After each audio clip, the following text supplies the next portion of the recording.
हरियाणा का आपको थोड़ा सा कॉन्टेक्स्ट में दे देता हूं। हरियाणा में दरअसल बीजेपी की तरह बीजेपी में भी मुख्यमंत्री बनने वालों की हसरत पालने वालों की बहुत सारे लोग हैं, बहुत नंबर हैं, लेकिन कांग्रेस के अंदर ये तादाद ज्यादा भी है और उन नेताओं का कद अपनी पार्टी के अंदर ज्यादा बड़ा भी है।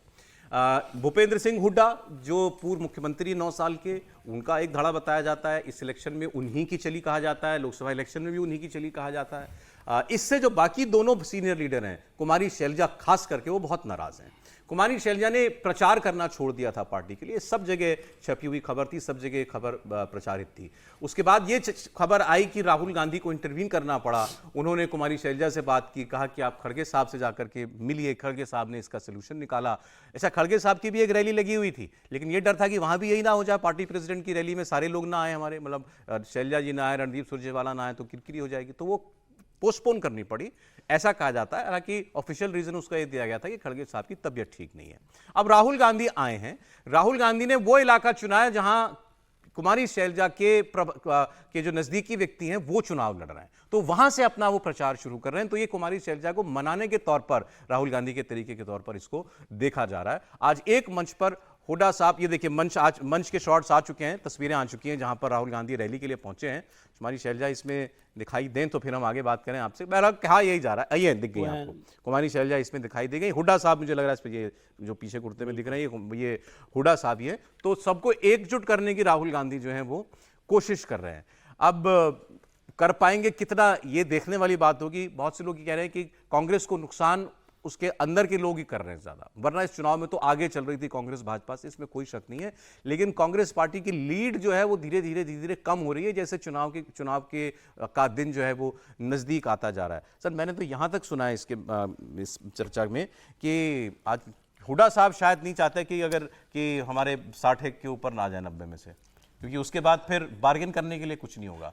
पार्टी हालांकि जिसको चाहेगा बना देगा, फिर आप क्या ब्लैकमेल करोगे किसी को। अगर 50 के आसपास रह जाता है या 50 से नीचे रह जाता है मामला, जहां डर हो 2-5 भी चले गए तो सरकार नहीं बनेगी, वो सिचुएशन हुड्डा साहब को ज्यादा सूट करती है शायद। देखिए, भूपेंद्र सिंह हुड्डा को मैं इतना अपरिपक्व और अव्यवहारिक नेता नहीं मानता हूं। ये जरूर चलाया जा रहा है। भूपेंद्र सिंह हुड्डा ने अपनी शर्तों पर इस बार हरियाणा के चुनाव को निर्धारित किया है, अपनी शर्तों पर टिकट दिया है। किसी नेता को मानना पड़ रहा है, लेकिन भूपेंद्र सिंह हुड्डा अपने स्टैंड से हटे नहीं है। यद्यपि वहां जो सबसे बड़ी समस्या पैदा हुई है भूपेंद्र सिंह हुड्डा के लिए कि अनेक लोगों को उन्होंने काम में लगा दिया था, लोगों ने लाख करोड़ रुपए खर्च कर दिए, उनको टिकट नहीं मिला है। अभी हम लोग लाइव में बैठे थे तो वहां के एक बड़े नेता का इस पर फोन आ रहा था, मैं बाद में उनसे बात करूंगा, शायद सुन भी रहे होंगे। कुछ न कुछ वो सूचना देना, जो उनको भी कहा गया था कि टिकट देंगे, बाद में कहा कि हमारी सरकार आएगी उसमें एडजस्ट करेंगे, अभी तुम लोग। तो ऐसे लोगों की संख्या मान लीजिए अगर 5000 हो गया हो और वो 2-3 हजार भी 4000 किसी क्षेत्र में वोट काटने वाले हैं, उनका अगर संतोष हो गया तो हरियाणा का चुनाव किधर भी पलट सकता है। ऐसे कई पहलू वहां हैं। और सबसे बड़ा पहलू जो है, देखिए इस समय जो कुछ हिमाचल में हो रहा है वो हिमाचल का विषय नहीं, वो स्थिति हरियाणा में भी है। वो महाराष्ट्र में जो कुछ हमने देखा है वो भिवानी में, और महाराष्ट्र में जो हम देख रहे हैं आपको औरंगाबाद से मुंबई तक, वो इशू हरियाणा के अंदर भी है। ये आप जो मान के चलते हैं कि एक इशू एक ही राज्य का है वहां नहीं जाता है, तो वो सारे इशू ऐसे हैं जिसको कांग्रेस उस रूप में एड्रेस नहीं कर पा रही है, और वो भी एक प्रकार का असंतोष है। और आज का ये जो है ना, एक पैचअप, राहुल जी की तो सभा ही इसीलिए टली जा रही थी कि भाई जब तक कि सब एक होकर एक मंच पर नहीं आएंगे, राहुल जी वहां नहीं जाएंगे। तो राहुल जी वहां आए, इसके लिए इस समय की अगर एकता नाराज है शैलजा जी, शैलजा बिल्कुल नाराज है। उन्होंने अपनी नाराजगी प्रकट भी की है, इंटरव्यू में भी देखेंगे तो उन्होंने अपनी बात रखी है। क्योंकि देखिए अगर चुनाव की जीत हार होती है, एक सीनियर लीडर अगर अपने यहां 2 लोगों को टिकट दिलवाने की स्थिति में नहीं, या टिकट न दिया जाता है, उसका कारण नहीं बताया जाए कि उसको टिकट दिया जाए, तो जाहिर और स्वाभाविक स्थिति। वैसे इसमें बीजेपी जो है वो अलग मजे ले रही है। बीजेपी के नेता अमित मालवीय कह रहे हैं कि प्रियंका वाड्रा को हरियाणा में कांग्रेस के प्रचार से दूर रखना समझ में आता है, क्योंकि उनके जाते ही रॉबर्ट वाड्रा के भ्रष्टाचार और लूट की कहानियां फिर ताजा हो जाएंगी। लेकिन प्रियंका वाड्रा को जम्मू कश्मीर क्यों नहीं भेजा? राहुल गांधी उनको आगे नहीं बढ़ने दे रहे क्या? जी जी, अब ये तो कांग्रेस को तय करना है कि वो कहां भेज रहे हैं। और जो बीजेपी लीडर आप जिनका नाम ले रहे हैं उनको तो बोलना ही नहीं चाहिए रॉबर्ट वाड्रा पर। अच्छा, हाँ, क्यों 10 साल से तो आप ही की सरकार थी। प्रियंका जी को नाम लेने की जरूरत थोड़ी है, आपको लेने की जरूरत थी, आप कर लेते, जेल भेज देते। अब 10 साल से भी बड़ा कोई एक्सक्यूज चाहिए क्या? मोदी जी ने भी कहा दलाल और दामादों की तो सरकार 10 साल आपकी सरकार थी ना, दोनों जगह, केंद्र में भी और दिल्ली में भी, और उसके बाद भी आपने उनको नहीं किया, तो इस सवाल को तो नहीं करना चाहिए, उसको छोड़ दीजिए। देखिए अभी क्या हो रहा है, हरियाणा में कांग्रेस एज पर थी और अभी भी है ऐसा लगता है, लेकिन वहाँ उसको अपनी लड़ाई लड़नी पड़ रही है। शैलजा जी नाराज हैं, जाहिर तौर पे वो बार बार अपनी नाराज़गी जाहिर कर रहे हैं, और उसी का नतीजा आप देख रहे हैं कि राहुल गांधी उस इलाके में रैली के लिए आए जहाँ शैलजा जी का होल्ड है।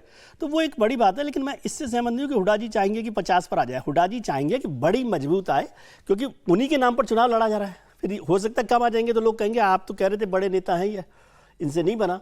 तो ऐसा नहीं है, लेकिन पार्टी जो है मुश्किल में है कि शैलजा जी को कैसे एडजस्ट किया जाए और रणदीप सुरजेवाला को कैसे एडजस्ट किया जाए। लेकिन अभी तो ये भी देख लीजिए कि वो बीजेपी में खट्टर साहब को 2 बड़ी रैलियों में नहीं बुलाया गया।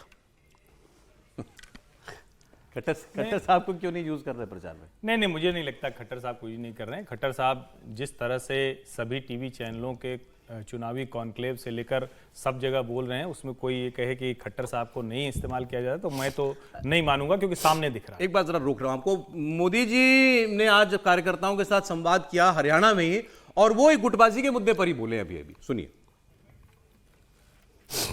जो हमारे खिलाफ चुनाव के मैदान में है, उनका पूरा का पूरा आधार झूठ का है।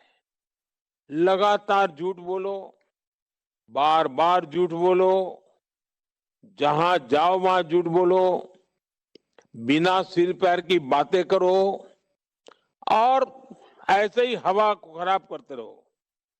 और आजकल तो आपने देख रहे हैं, कांग्रेस के लाउड स्पीकर जो पहले बड़े बड़े दावे कर रहे थे, उनका करंट भी ऐसा लग रहा है पूरी तरह कमजोर हो गया है। कोई कह रहा है कि कांग्रेस हर दिन कमजोर होती जा रही है, और पिछले 10 साल में कांग्रेस विपक्ष के रूप में भी विफल रही है। उनका अधिकतर समय गुटबाजी में, लड़ाई करने में, एक दूसरे का हिसाब चुकता करने में है। यही खप लग रहा है। मोदी जी को कांग्रेस की गुटबाजी की बात करनी पड़ रही है। नहीं, जाहिर है चुनाव का समय है, तो वो अपनी गुटबाजी की बात तो करेंगे नहीं, ये तो जाहिर है। लेकिन एक बात यहां समझिए, जब हम भारतीय जनता पार्टी की गुटबाजी की बात करते हैं, तो कोई गुटबाजी इस स्थिति में नहीं है। अनिल विज का एक बयान आया, अनिल विज जिसको कहते हैं कि चिर नाराज व्यक्ति हैं, वो हमेशा नाराज रहते हैं और काबिल व्यक्ति हैं, लगातार चुनाव जीतते हैं, ताकत है उनकी, लेकिन अंत में वो क्या कहते हैं कि हम तो कहीं और जा नहीं सकते, यही पार्टी है, यही संगठन है। उधर भी इसी तरह की बात करते हैं, लेकिन शैलजा और रणदीप सुरजेवाला कह रहे हैं हमें मुख्यमंत्री बनना है, मैं सबसे योग्य हूं। लेकिन मैं नहीं मानता हूं कि हुड्डा के आगे इनमें से किसी की चलने वाली है। ये दोनों लगभग हार भी मान चुके हैं। इनको ये जरूर लगता है कि कहीं से कुछ ऐसा हो, बिल्ली के भाग से छींका फूटे और हाईकमान कहे कि ना हमें बना दो। लेकिन मुझे आज की तारीख में नहीं लगता है कि कांग्रेस अगर सत्ता में आएगी तो हुड्डा के अलावा कोई और मुख्यमंत्री बनेगा। हालांकि भारतीय जनता पार्टी ने अपनी स्थिति बहुत बेहतर की है, उसका टिकट चयन बहुत बेहतर है, और जो लगातार दिख रहा है उसमें भाजपा अपनी कमियों को दूर करने में कामयाब होती दिखती है।